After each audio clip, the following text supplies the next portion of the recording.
It's a long time, 35 years they fought, and now they're friends, and they're going to be friends for a long time. But it's a big, beautiful honor to welcome everyone to the White House for this very historic peace summit between Armenia and Azerbaijan. It's really a great thrill for me.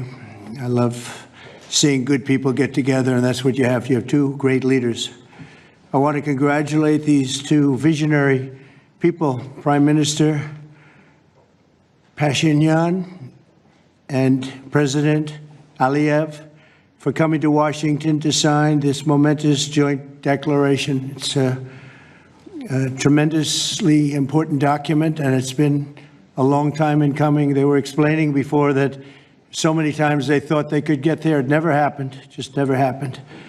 I also want to thank Secretary of State Marco Rubio, Special Envoy Steve Witkoff, and their teams at the State Department. And I see that we have Chris Wright outside and Senator Steve Daines sitting right here. Thank you, Chris. Thank you very much. And Steve, thank you very much. And we have some other wonderful dignitaries, including the dignitaries from your country. But they provided tremendous diplomatic assistance. And Marco, congratulations. It's a big thing. Keep going. He's got many jobs. And then, of course, you would say Steve was quite influential.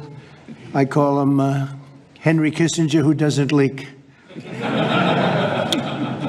For more than 35 years, Armenia and Azerbaijan have fought a bitter conflict that resulted in tremendous suffering for both nations. They suffered gravely for so many years. Many tried to find a resolution, including the European Union. The Russians worked very hard on it, never happened. Sleepy Joe Biden tried, but you know what happened there. He tried for probably 12 minutes and didn't work out.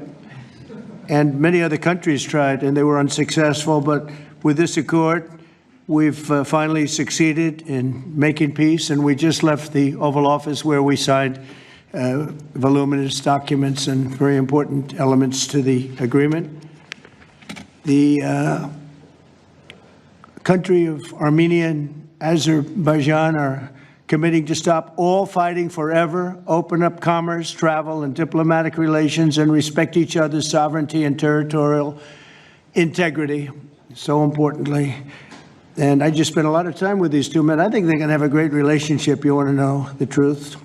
They didn't see each other that much, but they probably will. I think they're going to have. I think you two are going to have a great relationship. I have no doubt. And if you don't, call me and I'll straighten it out. Okay. Very importantly, we have also resolved the key issue that foiled previous negotiations. This declaration establishes what they are calling a great honor for me. I didn't ask for this. The Trump route for international peace and prosperity, which is a special transit area that will allow Azerbaijan to get full access to its territory of Nakhchivan while fully respecting Armenia's sovereignty. So they're going to be able to really live and work together, and it's amazing. So that's a very important territory, I guess, very special territory to you, and now they work together. Armenia is also creating an exclusive partnership with the United States to develop this corridor, which could extend for up to 99 years. And then they promise in 99 years they'll extend it, right? You'll promise. But we anticipate significant infrastructure development by American companies. They're very anxious to go in to these two countries, and they're going to spend a lot of money, which will economically benefit all three of our nations. This is incredibly positive news for the future of the entire region, and it's a very important region, as you know. Additionally, the U.S. is signing a bilateral agreement with both countries to expand cooperation in energy, trade, and technology, including AI. And in terms of energy, Chris is here representing our country, and there's nobody better than Chris Wright. And Chris, I understand it's very fertile. It's a very fertile area. So I appreciate everything you've done. You've done amazingly well. We've got the gasoline prices coming way down from where they were. And it's really been something to watch. We are drilling like we haven't drilled in many years, I guess I could say ever before, and we just started. We're also lifting restrictions on defense cooperation between Azerbaijan and the United States of America. The president, that's a big deal. Is that important to you? I think so. That was pretty good. They're very happy about that. So am I. As president, my highest aspiration is to bring peace and stability to the world. Today's signing follows our success with India and Pakistan. They were going at it. They were going at it big, and they were two great leaders that came together just prior to what would have been a tremendous conflict, as you know, a nuclear conflict probably. Also the Congo and Rwanda. Now that was one which was going on for 31 years. You have them beat. 35 years you had them beat. But that was going on for 31 years, and we have it all done, and people are very happy. That was a rough one. That was nasty. 7 million people that they know of died. Also, just recently, Thailand and Cambodia, that was one that was just starting. That 2,000 people were dead on the border, but it was just starting. And I was talking to one of the two nations on trade, and I said, I'm not going to sign a trade deal if you guys are going to fight. And I got the other one. And again, great leadership, Thailand and Cambodia. And before it got started, beyond that first couple of days, we stopped the war. And they've had wars periodically, very much as you two have had long-term wars. And we got it stopped. And the two, again, I find in all cases, they're great leaders. If they didn't agree, I would say they're lousy leaders, to be honest with you, but they did agree. And so Thailand and Cambodia, Serbia and Kosovo, we got something stopped that was ready to start. We didn't like that one. We didn't like it at all, and we saved a lot of lives. And numerous others. In addition, as you know, we took out the nuclear capability of Iran. And to use a term that people tried to dispute without any knowledge, it was obliterated. That's been confirmed by the Atomic Energy Commissions, everybody, that's totally obliterated. They might try again, but they're going to have to try a new site, because they are, and I want to just say our military, we have the greatest military in the world. We have the greatest equipment and military manufacturing anywhere in the world, nobody even close. And that sort of proved it. So getting rid of that threat from the Middle East was very big. And I think a lot of people are going to be joining right now the Abraham Accords. It's going to be very important. So hopefully we're going to have many more successes. I hope we're not going to have too many more in this field, because hopefully we're not going to be seeing too many more wars. But I came in and this whole world was on fire. All these things were sort of happening. We've only been here for 6 months. The world was on fire. We took care of just about every fire, and we're working on another one that you're reporting on very strongly with Russia, Ukraine, and we'll have some more information for you a little bit later. But I want to ask these two very special people. Again, I've gotten to know them. They're very special people, and I think they have the potential to have a great personal relationship, which is always good, but also a great just relationship. And if I might, may I ask you to say a few words, sir? Thank you very much, Mr. President. First of all, thank you for invitation. It's a big honor to be invited by the President of the United States for this historic event.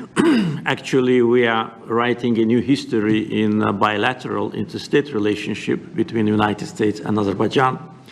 We are starting the path towards a strategic partnership. The Charter on Strategic Partnership will be elaborated within several months, and that is a historic achievement for Azerbaijan, because to be in the format of strategic partnership with the greatest country of the world is a great opportunity and also a very big responsibility. And this strategic partnership format embraces so many important areas: mutual investment, trade, energy, connectivity, transit, AI, defense sales, counterterrorism. So all these areas where we had and hopefully will have very active cooperation in the future. So it opens a lot of opportunities for Azerbaijan to continue its path of development, to diversify its economy, to keep unemployment low as it is today, and to look to the future with great optimism. Also, I'm very grateful to Mr. President that he today lifted the restrictions which have been imposed on Azerbaijan back in 1992, just only 1 year after Azerbaijan restored its independence. These restrictions have been imposed on us. So after 33 years, these restrictions have been lifted just today. So really, it's a day which will be remembered by the people of Azerbaijan with a feeling of pride and gratitude to President Trump for his attitude to Azerbaijan, for his vision, for not only for our region. We were exchanging views today, and I said that within several months he managed to put an end to conflicts in Asia, in Africa, and now in Southern Caucasus. What we could not achieve for more than 30 years. We had to sacrifice lives. We had to fight two very bad wars with a lot of casualties. And if not for President Trump and his team, and our great friend, Mr. Vitkov and his team, probably today, Armenia and Azerbaijan would have been again in this endless process of negotiations. So really, it's a historic day. We are today establishing peace in the Caucasus, which will open great opportunities, not only for our region. And as President Trump correctly mentioned, the Trump route for international peace and prosperity, which will create new connectivity lines, which will lift the walls, and which will create connectivity opportunities for so many countries, with investments, with prosperity, with stability. You know, Azerbaijan and Armenia, we became independent at the same time as a result of the collapse of the Soviet Union. But at that time already, we were at war. So we lost a lot of years just being preoccupied with wars and occupation and bloodshed. So today, historic day, also is because we bring peace. President Trump brings peace to Caucasus, and we're grateful for that. And I'm sure that Armenia and Azerbaijan will find courage and responsibility to reconcile, and also the people will reconcile. We will turn the page of standoff, confrontation, and bloodshed, and provide bright and safe future for our children. So I'm very happy because today we're writing the great new history. And once again, Mr. President, thank you for all what you are doing for us, for our region, and for the whole world. Thank you very much. Thank you.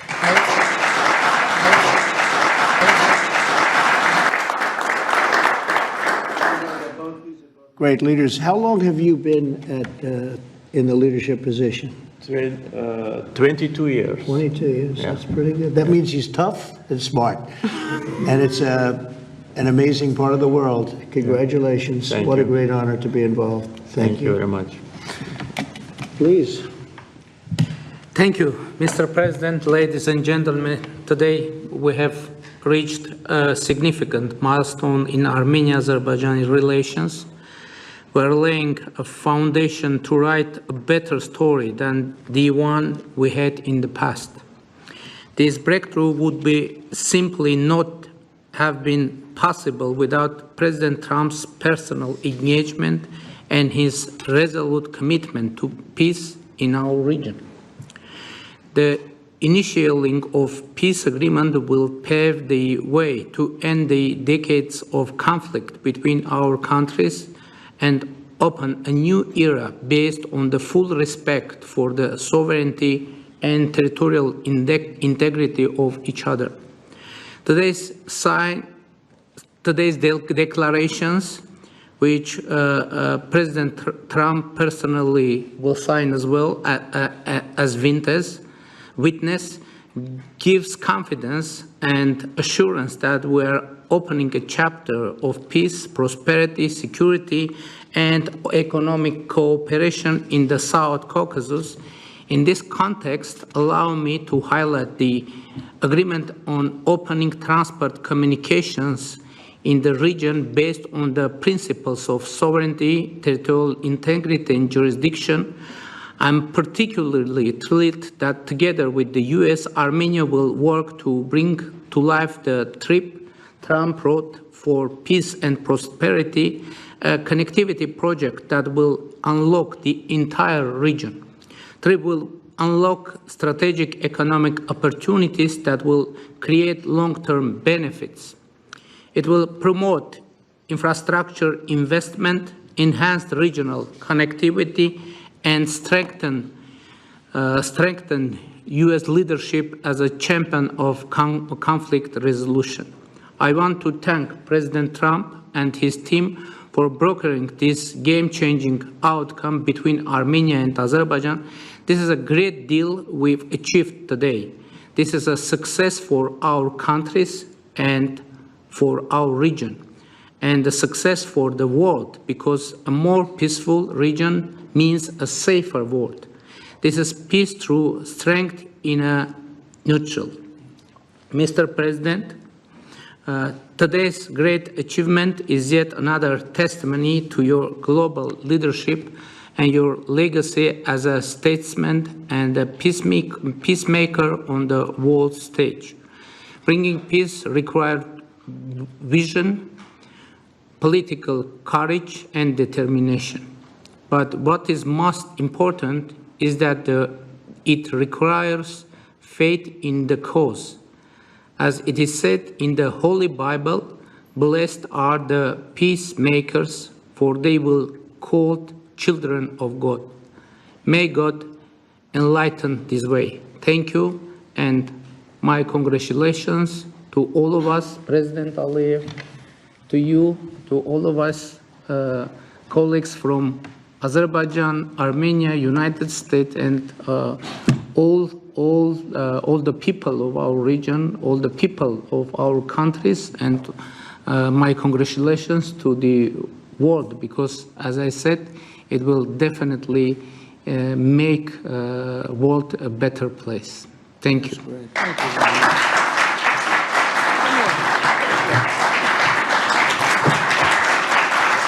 President of the United States, the President of the Republic of Azerbaijan, and the Prime Minister of the Republic of Armenia will now sign the joint declaration on the outcomes of the Trump Route for International Peace and Prosperity Summit. That's really They will beautiful. sign 3 copies in English. The President of the United States signs as a witness to the President of the Republic of Azerbaijan and the Prime Minister of the Republic of Armenia, affirming their path to peace, stability, and prosperity. We kindly ask that all guests remain seated for the signing of the documents.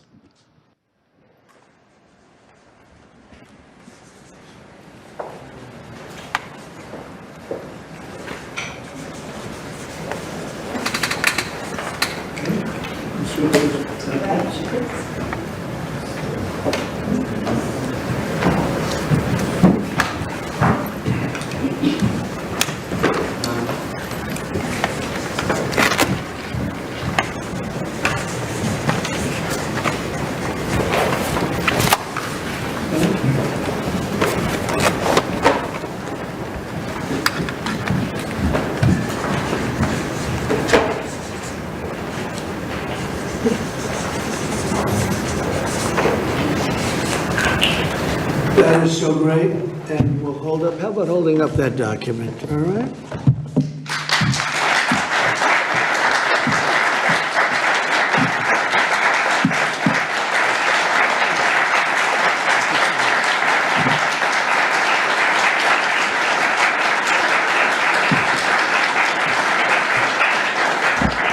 Well, thank you. This is really a big day, and we have some other big announcements, but I didn't want to make them because I don't want to do anything that could even in a little way overshadow what's taken place today. 35 years of death and hatred, and now it's going to be love and respect and success together.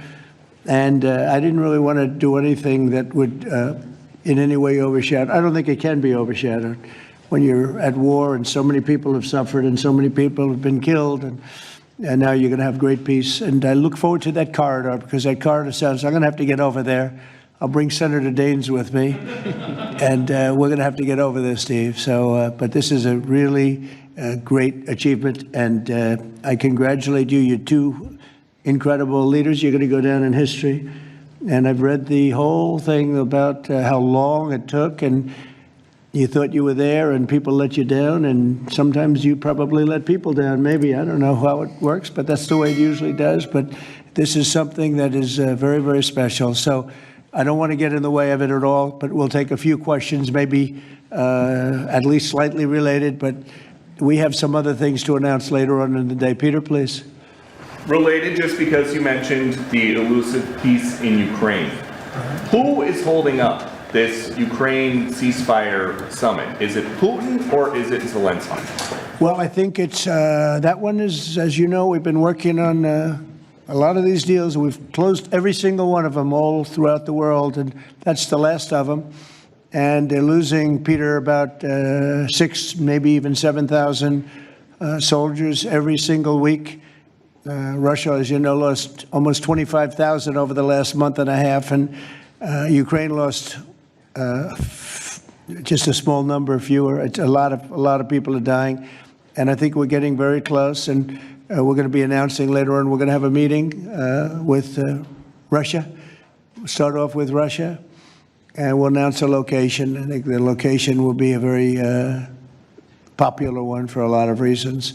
But we'll be announcing that a little bit later. I just don't want to do it now because of the importance of what we just did. I completely understand Yeah, please, that. go Just ahead. a follow-up. Are you surprised that Zelensky hasn't figured out by now, in years of war, how to deal with you and to deal with Putin without needing permission to make concessions from his parliament or from a national referendum? Well, he's going out and getting what he needs. You know, he's not authorized to do certain things. I said, well, you're going to have to get it fast because, you know, we're getting very close to a deal.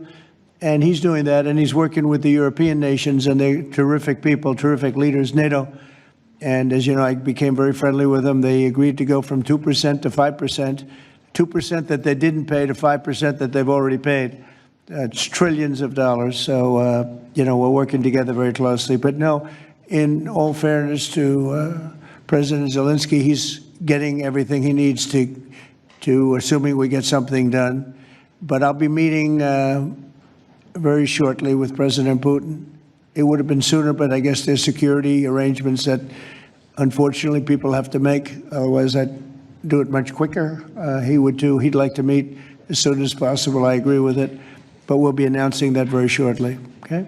And location. Yeah, please. Mr. President, with this meeting with Putin, is this Russia's last chance to achieve peace? And do you expect Ukraine to make any type of territorial concession? Yeah, I don't like using the term last chance. Look, it's, you know, look, this is two very, very smart people. They've been going at it and their predecessors also very smart. They've been going at it for 35 years. It's tough. And, you know, when those guns start going off, it's awfully tough to get them to stop. It really does. It's a war that should have never happened. It would have never happened if I were president. There was no reason for it.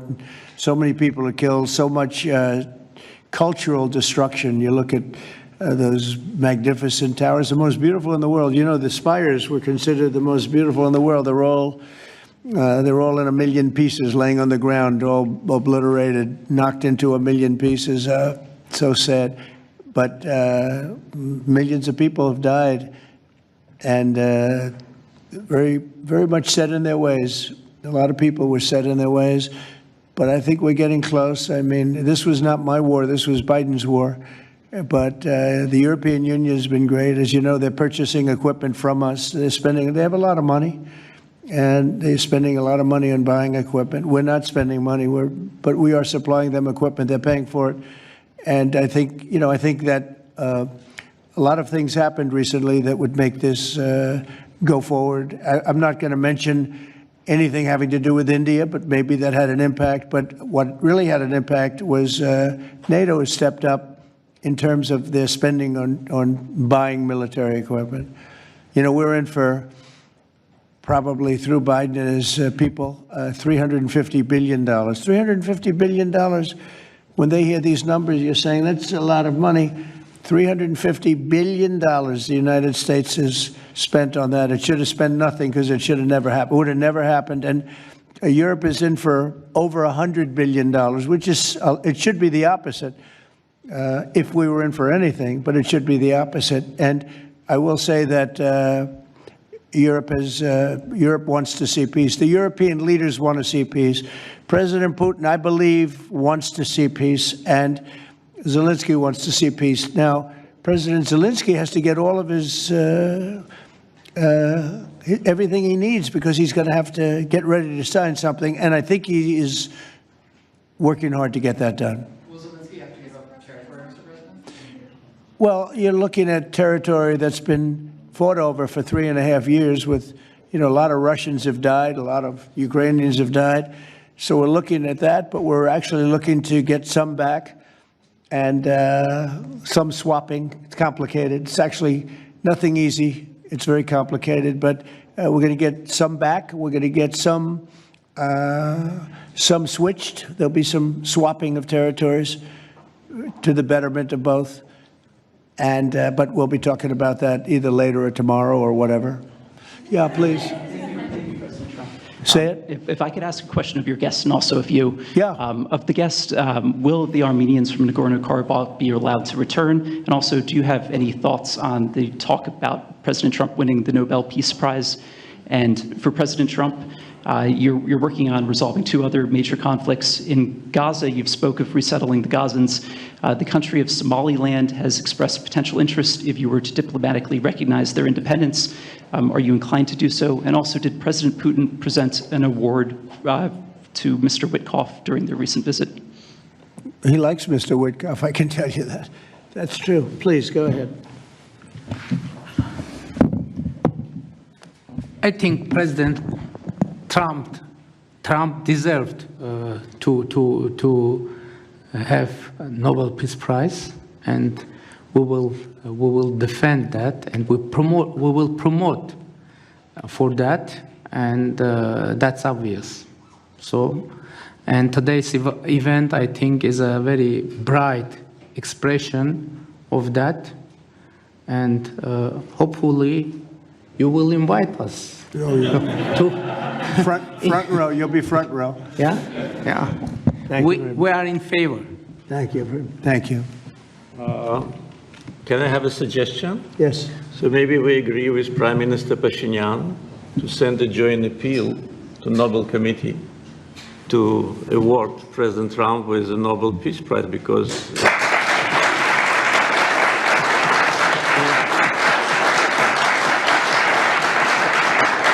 from the leaders of the countries which were at war for more than 3 decades, having this historic signature here, it really means a lot. This is tangible result of President Trump's leadership, and no one could have achieved that. There have been many presidents here since beginning of 90s, and the so-called Minsk process, which, by the way, today we put an end to with my Armenian colleague, started in 1992. So negotiation under the auspices of OSCE continued for more than 3 decades without any result. So who, if not President Trump, deserves the Nobel Peace Prize? I don't want to go into the history of some very strange decisions of the Nobel Peace Committee to award the prize for someone who didn't do anything at all. But President Trump in 6 months did miracle. So I think that my Armenian colleague will support it, and judging by the reaction of the audience, I think as soon as we come back, we will agree to issue a joint letter, and hopefully, and I also join when President is awarded, we hope that he will invite us to the ceremony. You certainly will be. Thank you very much. Do we have draft to sign now? Well, we'll see what happens. We already It's like early. to sign. Thank you very much. It's very nice. We're looking into that right now. Good question, actually, and another complex one, as you know, but we're working on that right now. Somaliland. Mr. President, thank you so much. I wanted to ask you, have you spoken to Russian President Putin yet, and would you go to Russia or Ukraine, and what exactly would you say We'll to be him? announcing a location in maybe a little while, and I think you'll be very happy. We'll see what happens, right? All we can do is do our best We've been working on this one for a long time. This is a very complicated one also. This was extremely complicated, but we made it less complicated, and we had two very brilliant people on my right and my left. They understood what was at stake. I think if it didn't get done now, it might have never gotten done. So this is the same, very similar with Ukraine. It became more and more complicated as time went on. It was simple at the beginning. It wasn't going to happen, but it became more and more complicated. But I think we're getting close. Yes, ma'am. Yes, go ahead, please. Could the location for the summit be Italy? Location, Oh. Italy. I will give it to you very soon. Honestly, I don't want to do anything. These guys, I don't want to do anything where that's like, because this is a bigger story than a location. A location's good. I'm a real estate person. I know about a location. But there's nothing to compete with this in terms of what we're doing today. It's just such a great achievement for these two. Really, they'll go down as great leaders for what they did. I put them together, but what they have been able, and I don't want to do anything. So we'll talk about it later. Today, we'll give you a location today. Cartels, too. You were talking about sending military forces to fight against the drug cartels in Latin America. Do you think it's worth sending our forces, our U.S. forces there to take this on? Cartels where? Central Latin America. Well, Latin America's got a lot of cartels. They've got a lot of drugs flowing. So, we want to protect our country. We have to protect our country. We haven't been doing it for 4 years. And we love this country like they love their countries. We have to protect our country. So, we're playing a tough game, but we'll have more to say about that soon. Yes, ma'am. Mr. President, I'm Musala from Azerbaijan News Agency report. So we are grateful to be here. Today you host a truly historic meeting. As a person who values diplomacy and global interaction, do you consider the possibility to visiting Azerbaijan? Actually, you mentioned Azerbaijan and Armenia after this meeting. Well, To visit our countries, do you consider to visit? Wow. which one do I consider better? Yes. Oh, I think if I ever said that you would say, this guy couldn't have solved the problem. You know what? I consider them both great, okay? And you know what? They're going to be even greater. But and they're very different in many ways, but they have a lot in common. But they're both great as far as I'm concerned. Yeah, please. It's an interesting question, right? That would have been a hell of an answer if I said, well, I think I like this one or that one. No, we don't do that. Go ahead, please.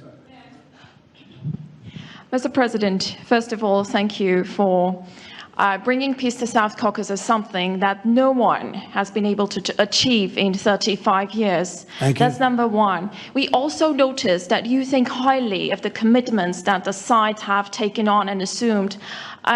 However, considering the long history of conflict and the fact that this is not a legally binding document, will there be consequences if at some point one of the sides takes a step back? I don't think it's going to happen. I think it's going to be very good. And I told them, I gave them a personal commitment. If there's, there's always little problems here and there, right? The big ones have been solved. These are the giant ones have been solved.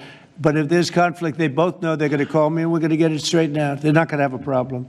Where are you from? Armenia. Okay, good. Very good. I was wondering. It was a very unusual question.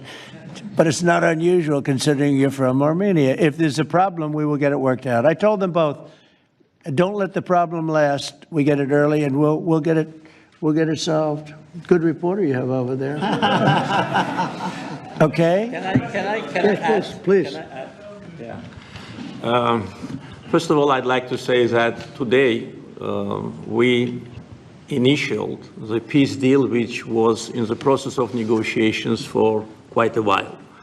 The fact that it is initialed here, in the capital #1 of the world, in the office #1 of the world, and in front of the great President of the United States, means that there should be no doubts and no suspicions that any of the sides would step back. If any of us, Prime Minister Pashinyan or myself, had in mind to step back, we wouldn't have come here. So you can be absolutely sure, as well as Azerbaijani community, that what has happened today will result in peace, long-lasting peace, eternal peace in the Caucasus. That's a very nice statement. I'm sorry. I'm sorry. Fully agree and nothing to add. That's a very nice two statements, and that's a beautifully stated statement. Let's go. A couple of more. Yeah, please. Mr. President, many in the South Caucasus have pinned the blame on your predecessor, Joe Biden, and his Secretary of State, Antony Blinken, for obstacles in America's bilateral relations with Azerbaijan and peace in that part of the world. How important is it to you to elevate your country's partnership and your administration's partnership with Azerbaijan, with Armenia, and how important is this for your legacy? Well, to me, it's very important, but it's, you know, I know the history of what was going on because I do a lot of reading, and they've been at a vicious, you know, they've had a very contentious relationship for a long time. It's war. Most of the time was war. And so to get it done, they're great people. I know a lot of people from Armenia. I know a lot of people from both countries, and they're incredible people, and it shouldn't happen what has happened. I wish we could have been here sooner, you know, if the election were different. I'm going to be nice today. I'm not going to be controversial and say the election was rigged. I would have had this thing solved 4 years sooner. But the truth is that's right. If the election weren't rigged, I would have been here 4 years sooner. We would have signed the same agreement 4 years sooner. But it didn't happen, and the Biden administration did really very little, actually nothing, to get it done. But they did nothing to get really anything done. It was this country was in very serious shape. And I say it over and over again. I met all the leaders of NATO. I went, as you know, to the Middle East. I was with the King of Saudi Arabia, the leaders of great countries, right? Qatar and UAE and others in the Middle East. And everyone essentially said the same thing. We had a dead country 1 year ago. We had a dead country. Our country was dying. And now we have the hottest country anywhere in the world. It's not even close. We have the hottest country in the world. And it's an honor to use that, if you call it power or respect or whatever it is, to settle wars like we have right here to my left and my right. And these two guys are very smart. I got to know them, and they're very smart. They're not going to, I don't think they're going to ever have to bother with me. They may call me just to bug me a little bit. Let me put them to a test, and they'll call because they like to call me. But they're not going to have any problem. We have a very comprehensive agreement. It's a peace agreement. And this isn't ceasefire. This isn't we'll hold off. This is a peace agreement. And they're going to end up doing a lot of business with each other. They're going to do a lot of business with the United States. And I'm going to always remember, at least during the time that I'm here, I'm going to remember how smart they were, how good they were. And when it comes to trade and other things, we're going to always go 100% out. We'll go out of our way to make sure it comes out good for them. They did an amazingly good thing and a very brave thing. It's a very complicated part of the world they come from, very tough part of the world. It's a tough, but smart part of the world, smart, tough people, and great wealth, great energy wealth. I was talking to Chris, and you were saying in terms of wealth, it's enormous wealth. But wealth doesn't often solve problems. It takes other things. But they're amazing, two amazing leaders, and it's an honor to be associated with them. How about we'll do one more, please? Thank you, Mr. President. Your gut instincts have always done well in terms of business and in terms of politics. What does your gut tell you as it relates to the possibility of an event like this in the next few weeks, the next few months, in which you have President Putin on one side and President Zelensky on your other side? I think my instinct really tells me that we have a shot at it, okay? And you'll find that out later on, and maybe even today, but we have a shot at it. Look, it's got to be solved. We're not losing people. A lot of people say, why are you bothering? We're not losing people. We were spending hundreds of billions of dollars. Now we're spending nothing. We're spending no money. I guess we're making money because, our great, we have the best military equipment in the world. We're selling it to NATO. But you're losing thousands of people a week, Russians and Ukrainians mostly soldiers, but, missiles are lobbed into cities and towns, Kiev, lots of places. You've been reading the same stories that I've been reading, and we got to get it solved. The Norwegian Committee will make their announcement as it relates to this year's Nobel Peace Prize on October the 10th, Friday, October the 10th. Is that date circled on your calendar, Mr. President? I can't say. I mean, a lot of people say, no matter what I did, because, I'm of a certain persuasion, no matter what I do, they won't give it. And I'm not politicking for it. I have a lot of people that are. I know. I mean, I read the same things as you do. But it would be a great honor, certainly. But I would never politic. I'm not doing it for that. I'm doing it because of, I really, number one, I want to save lives. That's why I'm involved so much with Ukraine and Russia. It's saving lives of Russians and Ukrainians. It's not American lives. Now, I would say this, that war could have escalated in something much better. That could have been a world war. I think if we didn't come, Ukraine-Russia would have ended up being a world war. And I stopped that. That stopped. Now, the only question is, when is it going to be settled? And it could be very soon, but when is it going to be? But that would have been a world war. If I didn't come along with a very talented group of people sitting largely right here, but there are others not in the room that are very talented, I think Russia, Ukraine would have had a very, very high degree, I think even probably would have ended up being in a world war. Your predecessor. I don't think people talk about that now because they don't see it anymore, but we've brought it down a long way. But that was getting to a point. When I first came in, I said, wow, this thing is really bad. And it could have escalated to a level that you people would have been very unhappy with. Yeah. Your predecessor, Mr. President, President Ronald Reagan, had a phrase as it relates to dealing with the then Soviet Union and also Mikhail Gorbachev. The phrase was trust but verify. Do you subscribe to that same view as it relates to Mr. Putin and Russia? Well, I do, relating to everybody. I mean, not just President Putin, but also people and leaders that I deal with. Look, I'm dealing with trade.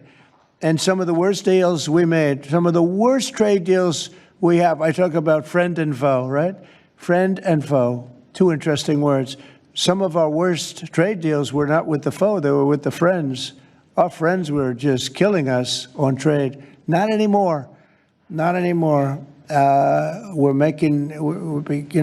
taking in trillions of dollars, and we're respected, and we're settling, through trade, even a little bit here, less here than on some, but through trade, I got things settled. With India, Pakistan, I think it was trade more than any other reason. That's how I got involved. I said, I don't want to be dealing with countries that are trying to blow up themselves and maybe the world. They're nuclear nations. That was a big one. Getting that one settled, I think you'd agree. That was a big one. And they were going at it. They were shooting airplanes out of the sky. 5 or 6 planes got shot down in their last little skirmish, and then it was going to escalate from there. And they could have gotten to be very, very bad. Now, I want to save a lot of lives. I love saving lives. That's what it's about. And, when you save lives, you really end up having a peaceful world. Usually that ends up pretty well. I want to thank everybody, but in particular these two great leaders for having the courage to do what they did today, and they're going to go down in the history books. And it's a great honor to be involved. Thank you very much.